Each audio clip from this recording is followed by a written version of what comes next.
very much. Mr. President, what's the level of concern that the new variant will end up exacerbating the very issues on supply chains your team has been working on the last several months? Well, look, you know me, I'm an optimist. What we have seen so far does not guarantee that's the outcome. As a matter of fact, we're going to know in the next several weeks that just not only how transmissible the disease is, but how extensive it is, how dangerous it is, and what damage it does, and most importantly, whether the vaccines we have are capable of dealing with this virus, particularly if the boosters we're trying to get everybody to get.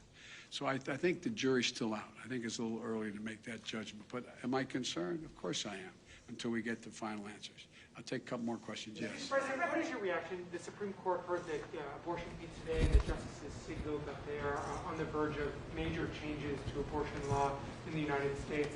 Do you have any plans to try to codify the law? What is your reaction to that? Well, first of all, I haven't.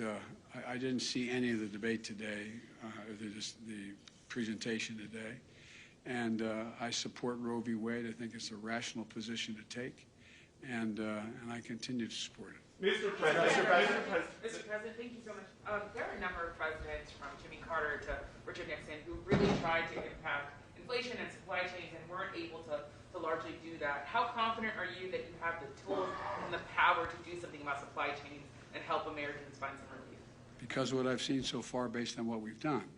This is the first time I've seen where labor and business is so ready to cooperate.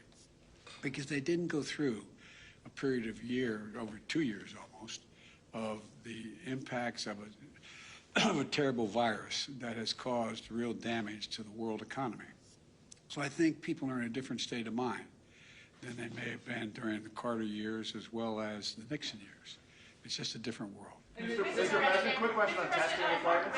Mark Meadows has written a book revealing that President Trump tested positive for COVID 3 days before your first debate. Do you think the former president put you at risk?